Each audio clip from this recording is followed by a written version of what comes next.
வளைகுடா பிராந்தியத்தில் ஏற்கனவே போர்மேகம் சூழ்ந்துள்ள நிலையில் தற்பொழுது பிரிட்டன் பிரதமர் கீர் ஸ்டார்மர் வெளியிட்டுள்ள ஒரு அறிவிப்பு எரியும் நெருப்பில் எண்ணெய் ஊற்றுவது போல் அமைந்துள்ளது.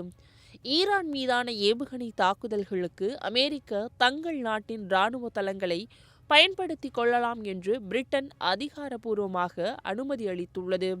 இதுகுறித்து சமூக வலைதளமான எக்ஸ் தளத்தில் வீடியோ ஒன்றை வெளியிட்டுள்ள பிரிட்டன் பிரதமர், அமெரிக்கா எங்களிடம் ஒரு கோரிக்கையை வைத்தது.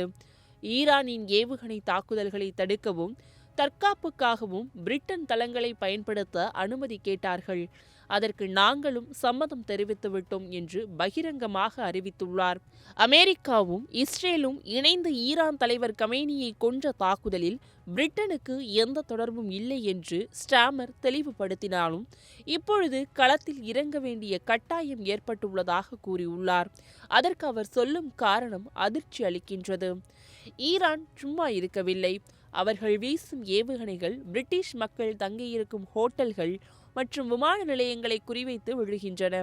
எங்கள் நாட்டு மக்களை காப்பாற்ற வேண்டியது என் கடமை என்று அவர் ஆவேசமாக தெரிவித்துள்ளார். ஏற்கனவே பிரிட்டிஷ் போர் விமானங்கள் வளைகுடா வானில் ரோந்து பணியில் ஈடுபட்டு ஈரானின் ஏவுகணைகளை நடுவழியிலேயே இடைமறித்து அழித்து வருகின்றன.